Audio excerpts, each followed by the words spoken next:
चलिए सबसे पहले आज मैं हिंदी में शुरू करता हूँ वर्ण से।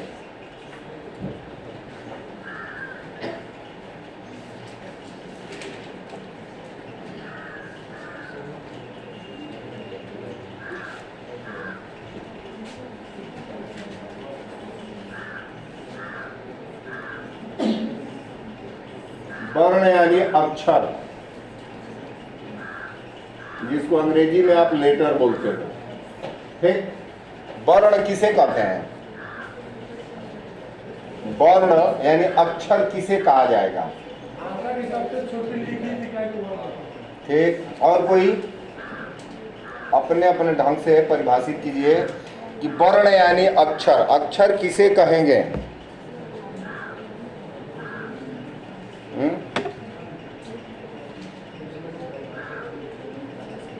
मुख से निकलने वाली वह स्वतंत्र ध्वनि जिसके टुकड़े न किए जा सके, जिसको कई खंडों में विभाजित न किया जा सके, वह ध्वनि जिसको टुकड़ों में विभाजित न किया जा सके, उसे हम वर्ण या अक्षर कहते हैं। वर्ण क्या है कि मुख से निकलने वाली वह स्वतंत्र और सार्थक ध्वनि जिसके टुकड़े न किए जा सके, उसे हम वर्ण कहते हैं। यानी वह ध्वनि जिसके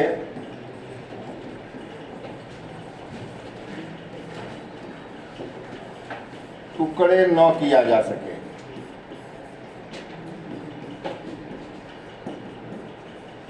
वह ध्वनि जिसके टुकड़े न किया जा सके, उसको हम ध्वनि कहते हैं। जैसे हमने बोला अ, आ, इ, ई, उ, ऊ, इसको कई भागों में अगर कोशिश किया जाए, बांट दिया जाए, अ को कितने भागों में बांट सकते हैं? आ को नहीं बढ़ सकता है। यानी वह स्वतंत्र ध्वनि जिसको टुकड़ों में न बांटा जा सके, उसको हम वर्ण कहते हैं। और वर्ण के जो भेद होते हैं वह दो हो जाते हैं। एक हो जाता है स्वर और दूसरा हो जाता है व्यंजन। यानी स्वर और व्यंजन दोनों वर्ण है। वर्ण वह है कि मुख से निकलने वाली वह स्वतंत्र और सार्थक ध्वनि जिसको टुकड़ों में न बांटा जा सके, जिसको कई भागों में विभाजित न कर सके, उसको हम वर्ण कहते हैं। वर्ण के दो भेद होते हैं, एक होता है स्वर और दूसरा होता है व्यंजन। स्वर वर्ण वे वर्ण होते हैं जो स्वतंत्र रूप से उच्चारित होते हैं। यानी वे वर्ण जिनके उच्चारण में हम किसी दूसरे वर्णों की सहायता नहीं लेते हैं। वे वर्ण जो स्वतः उच्चारित होते हैं, स्वतंत्र रूप से उच्चारित होते हैं, जिनके उच्चारण में हम किसी दूसरे की सहायता नहीं लेते हैं, ऐसे वर्णों को हम स्वर वर्ण कहते हैं। और वे वर्ण जो स्वरों की सहायता से उच्चारित होते हैं, कुछ ऐसे भी वर्ण है जो स्वरों की सहायता से उच्चारित होते हैं, और कुछ ऐसे भी वर्ण है जो स्वतः उच्चारित होते हैं।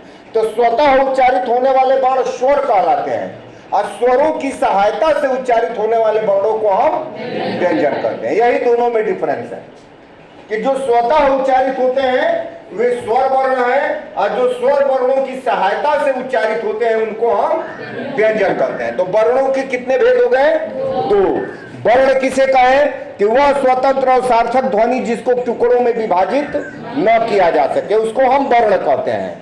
वर्ण दो प्रकार के होते हैं, एक स्वर वर्ण होता है और एक व्यंजन वर्ण होता है। स्वर वर्ण वह वर्ण होता है जो स्वतः उच्चारित होता है, जिसके उच्चारण में हम किसी दूसरे वर्णों की सहायता नहीं लेते हैं। और व्यंजन वर्ण वे वर्ण होते हैं जो स्वरों की सहायता से उच्चारित होते हैं। यानी स्वरों की सहायता से उच्चारित होने वाले वर्णों को हम व्यंजन कहते हैं, और स्वतंत्र रूप से स्वतः उच्चारित होने वाले वर्णों को हम स्वर कहते हैं। अब मुख से निकलने वाली वह स्वतंत्र और सार्थक ध्वनि जिसको कई टुकड़ों में बांटा न जा सके, उसको हम वर्ण कहते हैं। यहाँ तक क्लियर? किसी को कोई डाउट यहाँ तक? वर्ण क्या है कि वह स्वतंत्र और सार्थक ध्वनि जिसको टुकड़ों में बांटा न जा सके, उसको हम वर्ण के कितने भेद हैं? स्वर और स्वर किसे कहेंगे? हाँ, जो स्वतः उच्चारित होते हैं, स्वतंत्र रूप से उच्चारित होते हैं, जिनके उच्चारण में हम किसी दूसरे वर्णों की सहायता नहीं लेते हैं, ऐसे वर्णों को स्वर वर्ण कहते हैं। और व्यंजन वर्ण वे वर्ण होते हैं जो स्वरों की सहायता से उच्चारित होते हैं। स्वरों की सहायता से बोले जाने वाले वर्णों को, स्वरों की सहायता से उच्चारित किए जाने वाले वर्णों को हम व्यंजन वर्ण कहते हैं, और स्वतंत्र रूप से, सार्थक रूप से स्वतः उच्चारित होने वाले वर्णों को हम पेयर। अब स्वर वर्ण,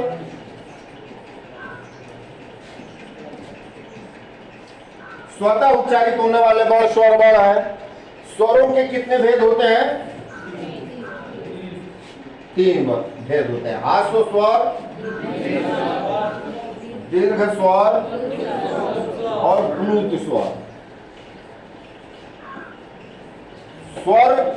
स्वर वर्ण वे वर्ण है जो स्वतः उच्चारित होते हैं, जिनके उच्चारण में हम दूसरे वर्णों की सहायता, और इनके 3 भेद होते हैं, ह्रस्व स्वर, दीर्घ स्वर और प्लुत स्वर। ह्रस्व का अर्थ होता है छोटा, दीर्घ का अर्थ होता है बड़ा, और प्लुत का मतलब विलुप्त। आजकल प्लुत जो है विलुप्त हो गया है। इसका प्रयोग हिंदी के जो आचार्य लोग हैं नहीं के बराबर कर रहे हैं, ना के बराबर, इसलिए प्लुत को विलुप्त मान लिया गया कि प्लुत जो है आज विलुप्त हो गया है। लेकिन ह्रस्व और दीर्घ, ह्रस्व यानी छोटा, दीर्घ यानी बड़ा। आप प्राइमरी स्टेज से जब पढ़ते चले आए होंगे तो मात्राएं जब हिंदी में सिखाई जाती होंगी तो छोटी की मात्रा और बड़ी की मात्रा सिखाई जाती है कि यह छोटी की मात्रा और यह है, तो जो छोटी की मात्रा है वही ह्रस्व है और जो बड़ी की मात्रा है वही दीर्घ है। ह्रस्व यानी छोटा, दीर्घ यानी बड़ा। क्लियर? तो स्वर वर्ण के 3 भेद, ह्रस्व स्वर, दीर्घ स्वर और प्लुत स्वर। ह्रस्व स्वर वे स्वर होते हैं जिनके उच्चारण में अत्यंत कम समय लगे, बहुत कम समय लगे, सबसे कम समय लगे। यानी वे स्वर वर्ण जिनके उच्चारण में अल्प समय लगता है, सबसे कम समय लगता है, उन वर्णों को हम ह्रस्व वर्ण कहते हैं। और ह्रस्व वर्णों से अधिक जिन वर्णों के उच्चारण में समय लगता है उसको हम दीर्घ स्वर कहते हैं। और प्लुत स्वर वे स्वर होते हैं जिनके उच्चारण में ह्रस्व और दीर्घ इन दोनों से भी अधिक समय लगता है। यानी जिसमें सबसे अधिक समय लगता है वह प्लुत स्वर है, जिसमें सबसे कम समय लगता है वह ह्रस्व स्वर है, और दोनों के बीच वाला जो बच जाते हैं उनको हम दीर्घ स्वर कहते हैं। ह्रस्व स्वरों की संख्या ओ, ई, ऊ, अरी, ये 4 जो है ह्रस्व स्वर है। अ, ई, उ, री, उच्चारण में कम समय लग रहा है ना। अ, ई, उ, री, बहुत कम समय लगा, तो ये हो गए ह्रस्व स्वर। इनकी संख्या हो गई 4। इसके बाद आइए आ, ई, ऊ, ए, ऐ, ओ, औ। अब इन चारों से अधिक समय लगा इनको उच्चारण करने में। यहाँ देखिए आ से अधिक समय लगा, ई, उ, ऊ, री, ए, ऐ, ओ, औ। तो ह्रस्व से अधिक समय लग रहा है, तो इनको कहते हैं हम दीर्घ स्वर।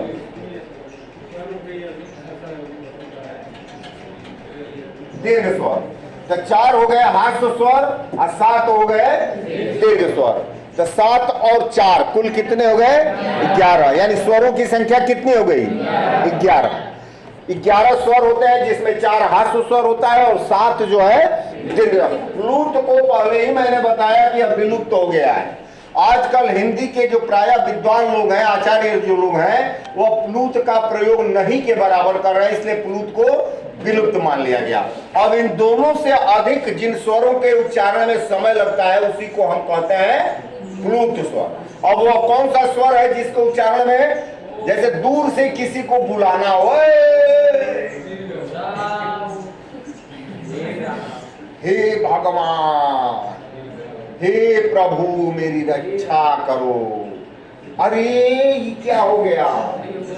तो इन दोनों से अधिक समय लग रहा है, उसको हम कहते हैं प्लुत स्वर। ये तो बोलचाल की भाषा हो गई कि ह्रस्व और दीर्घ से अधिक समय जिन वर्णों के उच्चारण में लगता है उसको हम प्लुत स्वर कहते हैं।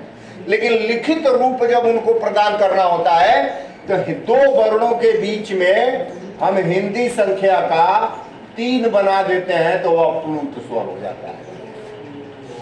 जैसे इसको हम पढ़ेंगे ओ और इसको पढ़ेंगे म, और दोनों को एक साथ मिला देंगे तो पढ़ेंगे ओम ओम। आज हम दोनों के बीच में यह हिंदी संख्या का 3 बना देंगे तो इसका उच्चारण होगा ओम। यही हो जाएगा। क्लियर? कि हास्य स्वर क्या है, दीर्घ स्वर क्या है और प्लूत स्वर क्या है। हास्य स्वर वे स्वर हैं जिनके उच्चारण में बहुत ही कम समय लगता है और इनकी संख्या 4 होती है। अ, इ, उ, री, ये 4 हास्य स्वर हैं। हास्य स्वर से अधिक जिन स्वरों के उच्चारण में समय लगता है उनको दीर्घ स्वर कहते हैं और उनकी संख्या 7 होती है। आ, ई, उ, ए, ओ, औ। अधिक टाइम लग रहा है। अप्लुत स्वर उसको कहते हैं जो हास्य और दीर्घ इन दोनों से अधिक समय लेता है, उसको हम कहते हैं प्लुत स्वर। प्रायः बोलचाल की भाषा में प्लुत स्वरों का प्रयोग हमें देखने को मिलता है। हिंदी में लिखित रूप प्रदान करने के लिए प्लुत स्वरों का प्रयोग आजकल के हिंदी के आचार्य लोग नहीं के बराबर कर रहे हैं, इसलिए प्लुत को विलुप्त मान लिया गया। लेकिन लिखित रूप देना हो तो 2 वर्णों के बीच में जब हिंदी संख्या का हम 3 लिख देते हैं तो वह हो जाता है प्लुत स्वर। क्लियर? स्वर वर्ण क्या है कि वे वर्ण जो स्वतः उच्चारित होते हैं, जिनके उच्चारण में हम किसी दूसरे वर्णों की सहायता, उन्हें हम स्वर वर्ण कहते हैं। स्वर वर्ण 3 प्रकार के होते हैं, हास्य स्वर, दीर्घ स्वर और प्लुत स्वर। हास्य स्वर वे वर्ण होते हैं जिनके उच्चारण में बहुत ही कम समय लगता है। दीर्घ स्वर वे होते हैं जिनके उच्चारण में हास्य से अधिक समय लगता है और प्लुत स्वर वे होते हैं जिनके उच्चारण में हास्य और दीर्घ इन दोनों से भी अधिक समय लगता है। तो 4 हास्य स्वर और 7 दीर्घ स्वर, कुल स्वरों की संख्या कितनी हो गई? 11। और इसके बाद आता है व्यंजन।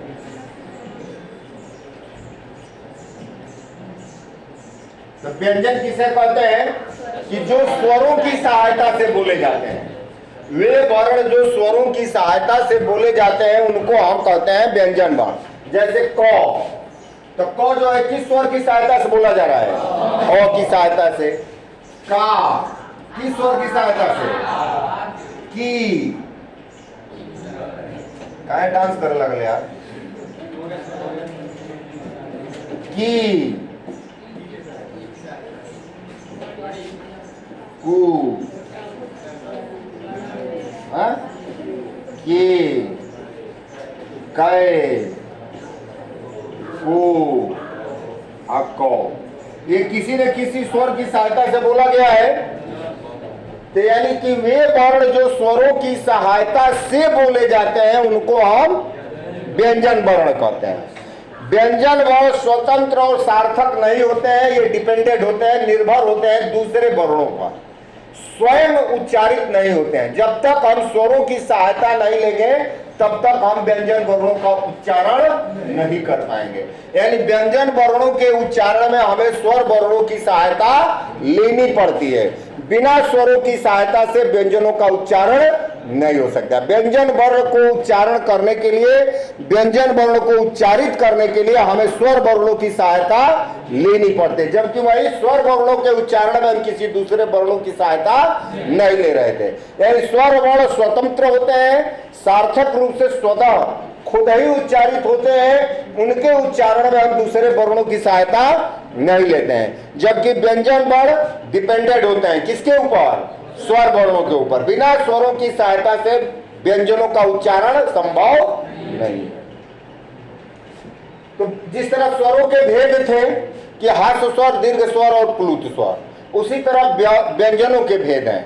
सबसे पहले आता है स्पर्श व्यंजन।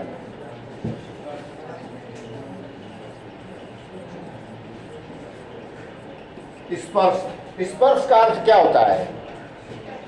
छूना, किसी को स्पर्श करना, यानी किसी को छूना। तो यानी वे व्यंजन वर्ण जिनके उच्चारण में जिह्वा मुख के किसी न किसी भाग को स्पर्श करे, जिह्वा मुख के किसी न किसी भाग को जब छूती है, स्पर्श करती है, जिन वर्णों के उच्चारण में, उन्हीं वर्णों को हम कहते हैं स्पर्श व्यंजन। स्पर्श व्यंजन, स्पर्श व्यंजन का मतलब ही है कि वे व्यंजन वर्ण जिनके उच्चारण में जिह्वा मुख के किसी न किसी भाग को छुए, किसी न किसी भाग को स्पर्श करे, बिना स्पर्श किए जिन वर्णों का उच्चारण होता है वे स्पर्श व्यंजन नहीं है। स्पर्श व्यंजन वही है जिनके उच्चारण में जिह्वा मुख के किसी न किसी भाग को स्पर्श करती है। क्लियर? इनकी संख्या 25 होती है, क से लेकर के म तक, और इनको 5 भागों में बांटा जाता है। इसको पहला होता है क वर्ग। क वर्ग में 5 वर्ण आएंगे, प्रत्येक वर्ग में 5-5 वर्ण, यानी क, ख, ग, घ, ये 5 हो गए। अब आ जाएगा च वर्ग। च वर्ग में भी 5 आ जाएंगे, च, छ, ज, झ, इया। फिर आ जाएगा ट वर्ग। ट वर्ग में भी 5 आएंगे, ट, ठ, ड, ढ, अ। इसके बाद आ जाएगा त वर्ग। त वर्ग में भी 5 आएंगे, ट, थ, द, ध, न। और इसके बाद आ जाएगा प वर्ग। प वर्ग में भी 5 आएंगे, प, फ, ब, भ, म। यानी क से लेकर के म तक, क से लेकर के म तक 25 वर्ण होते हैं, और इनको हम कहते हैं स्पर्श व्यंजन। यानी स्पर्श व्यंजन वे व्यंजन वर्ण है जिनके उच्चारण में जिह्वा मुख के किसी न किसी भाग को छूती है, किसी न किसी भाग को स्पर्श करती है। यानी वे व्यंजन वर्ण जिनके उच्चारण में मुख, जिह्वा मुख के किसी न किसी भाग को स्पर्श करे, जिह्वा किसी न किसी भाग को छुए, ऐसे वर्णों को हम स्पर्श व्यंजन कहते हैं। इनकी संख्या 25 होती है, क से लेकर के म तक, और इनको 5 भागों में बांटा जाता है। क वर्ग, च वर्ग, ट वर्ग, त वर्ग और प वर्ग। क वर्ग, च वर्ग, ट वर्ग, त वर्ग और प वर्ग। इन 5 वर्गों में प्रत्येक वर्ग में 5-5 वर्ण होते हैं, तो 5 बचे, तो कुल इनकी संख्या कितनी हो गई? 25। स्पर्श व्यंजनों की संख्या हो गई 25। अब इसके बाद आता है आपका अंत्यस्थ व्यंजन। इसको अर्ध स्वर भी कहा जाता है। अंत्यस्थ व्यंजन या अर्ध स्वर। आधा स्वर अंत्यस्थ यानी स्वर और व्यंजन के बीच स्थित होते हैं। ये इनका उच्चारण करने में ऐसा प्रतीत होता है कि स्वर और व्यंजन के बीच में स्थित है, इसीलिए इसको आधा स्वर आधा व्यंजन माना गया। अर्ध स्वर भी कहा जाता है, अंत्यस्थ भी कहा जाता है। इनकी संख्या होती है 4। ये य, र, ल, अव, ये 4 जो है अंत्यस्थ व्यंजन हो गया। 25 की क्या हो गए? स्पर्श व्यंजन, और 4 हो गए अंत्यस्थ व्यंजन। 25 4। और इसके बाद एक आता है ऊष्म व्यंजन।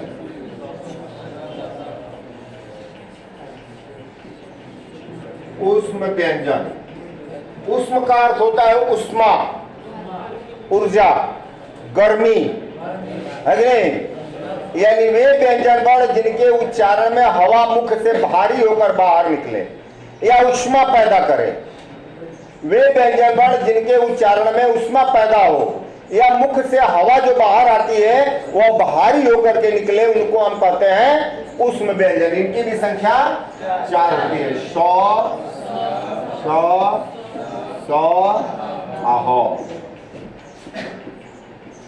तो 25 4 29 29 4 33। ये मूल व्यंजनों की संख्या हो जाती है 33, और स्वरों की संख्या हो गई 11। तो 33 और 11 कितने हो गए? 44। ठीक, लेकिन कुल वर्ण कितने होते हैं? तब बाकी कहाँ बिलाई बड़ा सन, उन्होंने खोजे पड़ी ना, मेला में बिलाई बड़ा सा, उन्होंने अनाउंस करे पड़ी, हाँ, कि छोटा बच्चा कहीं मेला में ढूंढ गया, खो गया है, किसी को मिले तो पुलिस चौकी पे ला के दें। हाँ, तो हम लोग पुलिस चौकी है, उन बाकी लोगों को ढूंढा जाए। कितने बच रहे हैं? 44 6 50 2 52, 8 लोग अभी खोए हुए हैं। ये मूल हो गए 33 मूल व्यंजन और 11 स्वर। तो 33 और 11 44 ये मूल हो गए। इसके बाद आता है एक संयुक्त व्यंजन।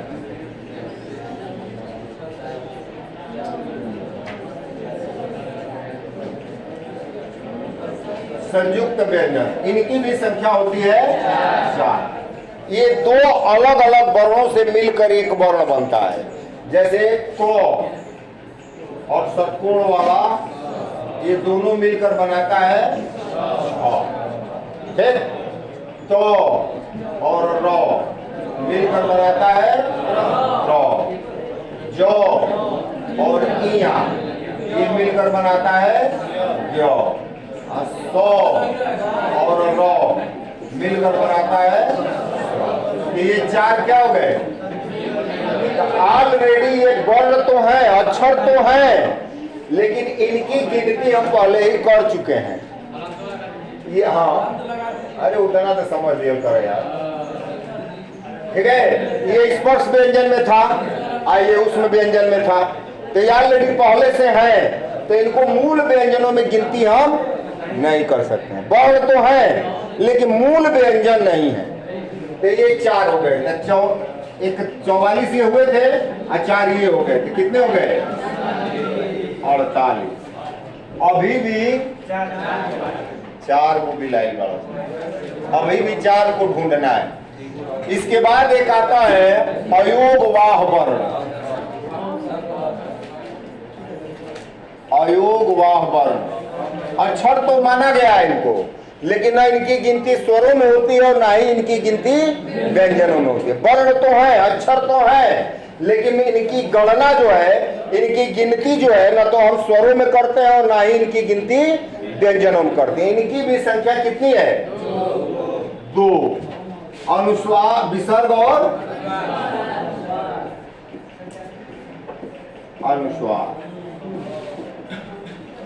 विसर्ग का उच्चारण ह के समान होता है। इसका प्रतीक चिन्ह है, वर्ण के आगे 2 बिंदी लगा देते हैं। हाँ, जैसे अतः, प्रातः, शनहि, नमः। तो इसका उच्चारण ह के समान होता है, वर्ण के आगे 2 ऊपर नीचे बिंदी लगा देते हैं, वह हो जाता है विसर्ग। अनुस्वार वे वर्ण होते हैं, ये 2 होते हैं। अनुस्वार भी 2 हो गए, एक अनुस्वार एक अनुनासिक। यानी वे वर्ण जिनके उच्चारण में हवा केवल नाक से बाहर निकले, उनको हम कहते हैं अनुस्वार। जैसे अंगद, पंकज, अंगूर, तो हवा किससे आ रही है बाहर? तो वे वर्ण जिनके उच्चारण में हवा केवल नाक से बाहर आती है, उनको कहते हैं अनुस्वार, और उस वर्ण के ऊपर एक बिंदी लगा देते हैं, वो अनुस्वार हो जाता है। जैसे पंग, अंग, बंग, है नहीं, बंदर। और वे वर्ण जिनके उच्चारण में हवा नाक और मुंह दोनों से बाहर आती है, उनको हम कहते हैं अनुनासिक, और उसके ऊपर अर्ध चंद्राकार बिंदी लगाते हैं, उसको हम कहते हैं अनुनासिक। जैसे आंख, दांत, दांत, मुंह, मुंह। तो इसको बोलने में हवा नाक और मुंह दोनों से बाहर आ रही है। मुंह, आंख, दांत, चांद, चांद। हवा किससे आ रही है बाहर? नाक मुंह दोनों से आ रही है, इसको कहते हैं अनुनासिक, और उस वर्ण के ऊपर अर्ध चंद्राकार बिंदी लगा देते हैं। तो ये हो गए 2 हुए ना। तो ये हो गए 48 और 2 ये भी मिल गए, कुल हो गए 50। अभी भी 2 खोए हुए हैं। एक होता है उत्क्षिप्त वर्ण या तद्धित वर्ण। उत्क्षिप्त या तद्धित उसको कहते हैं जब ड और ढ के नीचे हम बिंदी लगा देते हैं, तो ये उत्क्षिप्त या तद्धित हो जाता है। जैसे हमें लिखना है ल द ना, इसको क्या पढ़ेंगे? लडना। और जब इसी के नीचे हम बिंदी लगा देंगे तो क्या पढ़ेंगे? लड़ना। इसका उच्चारण द्विगुण व्यंजन भी इसको कहते हैं। इसके 2 गुण, जिसके 2 गुण हो, या बिंदी नहीं लगेगा तो पढ़ा जाएगा लडना, और बिंदी लग गया तो पढ़ा जाएगा लड़ना। इसी तरह इसको हम पढ़ेंगे पढ़ना, और जब बिंदी लग जाएगा तो पढ़ेंगे पढ़ना। तो 2 गुण हो गए ना इसको, द्विगुण। जिसके 2 गुण हो, तो ये 2 हो गए, अब 50 2 कितने हो गए? 52। यानी कुल हम में वर्ण कितने हो गए? 52। कुल वर्णों की संख्या कितनी होती है? 52। स्वरों की संख्या, व्यंजनों की संख्या 33। 33 मूल व्यंजन 33 थे ना। अब कुल वर्ण हो गए 52। कुल वर्ण होते हैं 52। कुल अक्षर 52 होता है, जिसमें स्वरों की संख्या 11, व्यंजनों की संख्या, अब बाकी अयोगवा वर्ण है, द्विगुण व्यंजन है, तद्धित व्यंजन है और अनुस्वार अनुनासिक है। तो ये वर्ण तो हैं, लेकिन इनकी गिनती ना तो स्वरों में की जाती है और ना ही व्यंजनों में की जाती है, लेकिन वर्ण है, अक्षर हैं। तो कुल अक्षरों की संख्या, कुल वर्णों की संख्या कितनी हो गई? 52। और इन अक्षरों को, इन वर्णों को लिखित रूप देने के लिए हम अलग अलग चिन्हों का प्रयोग करते हैं। जैसे हमें क बनाना हो तो सबसे पहले एक गोला खींचेंगे, उस गोले से सटा हुआ एक लाइन खींचेंगे, उस लाइन के दाहिने साइड में आधा गोला बनाएंगे, पूरा गोला नहीं, आधा गोला, हाफ सर्किल, फुल सर्किल, फिर एक सटा हुआ लाइन, उस लाइन से हाफ सर्किल। तो यह हो जाता है क्या? क। यानी क को लिखने के लिए हमें इस चिन्ह का प्रयोग करना पड़ेगा। ख लिखना हो तो ये चिन्ह नहीं बनेगा, अब अलग चिन्ह बनेगा, है ना। ये हो जाएगा क, ये हो जाएगा। इसी चिन्हों को हम कहते हैं लिपि। वर्णों को लिखित रूप प्रदान करने के लिए जिन रेखा चिन्हों का हम प्रयोग करते हैं, उन्हीं चिन्हों को हम कहते हैं लिपि। तो हर भाषा में अलग अलग वर्ण के लिए अलग अलग चिन्ह का प्रयोग किया जाता है। जैसे हिंदी भाषा में क लिखने के लिए हम इस चिन्ह का प्रयोग किए, अंग्रेजी भाषा में हमें क लिखना हो तो इस चिन्ह का प्रयोग करेंगे, के मीन्स क, है कि नहीं। उर्दू में क लिखना हो तो हम कुछ अलग टाइप के चिन्ह का प्रयोग करेंगे। तीनों का अर्थ एक ही है, ये हिंदी में क है, ये अंग्रेजी में क है, ये उर्दू में क है, लेकिन चिन्ह सबका। इससे यह पता चलता है कि हर भाषा की लिपि भी अलग अलग है। लिपि किसे कहेंगे? वर्णों को लिखित रूप प्रदान करने के लिए जिन रेखा चिन्हों का हम प्रयोग करते हैं उन्हें हम लिपि कहते हैं। और हर भाषा में एक ही वर्ण को अलग अलग चिन्हों से डिनोट करते हैं, अलग अलग चिन्हों से हम निर्देशित करते हैं। तो इससे स्पष्ट होता है कि हर भाषा की लिपि भी अलग अलग है। हिंदी की लिपि क्या है? देवनागरी। संस्कृत की लिपि देवनागरी। मराठी की लिपि देवनागरी। नेपाली की लिपि देवनागरी। हिंदी, संस्कृत, मराठी और नेपाली की लिपि जो है देवनागरी है, ये ध्यान रखिएगा। अंग्रेजी की लिपि रोमन है। उर्दू की लिपि फारसी है। अब पंजाबी की लिपि गुरुमुखी है, गुरुमुखी। अब इसके बाद जो भाषाएं बचती हैं जो कि भारत में बोली जाती हैं, भारत में बोली जाने वाली भाषाएं, इनके अतिरिक्त जो बचती है उनकी लिपि वही होती है जो भाषा होती है। जैसे कन्नड़ की लिपि, तेलुगु की लिपि, मराठी की लिपि देवनागरी, मराठी की देवनागरी, मलयालम की लिपि, बंगाली की लिपि बंगाली। यानी भारत में इनके अतिरिक्त बोली जाने वाली जो भाषाएं हैं उन भाषाओं की लिपि भी वह खुद ही है। आपको याद रखना है केवल हिंदी, संस्कृत, नेपाली, मराठी, इन चारों की लिपि, अंग्रेजी की रोमन, उर्दू की फारसी, पंजाबी की गुरुमुखी। इसके अतिरिक्त अगर पूछे थे कि तेलुगु की लिपि क्या है तो तेलुगु, मलयालम की लिपि क्या है तो मलयालम, कन्नड़ की लिपि क्या है तो कन्नड़, बंगाली की लिपि क्या है तो बंगाली, हरियाणवी की लिपि क्या है तो हरियाणवी। जो भाषा है वही उसकी याद सिर्फ आपको रखना है हिंदी, संस्कृत, मराठी, नेपाली, इन चारों की लिपियां देवनागरी।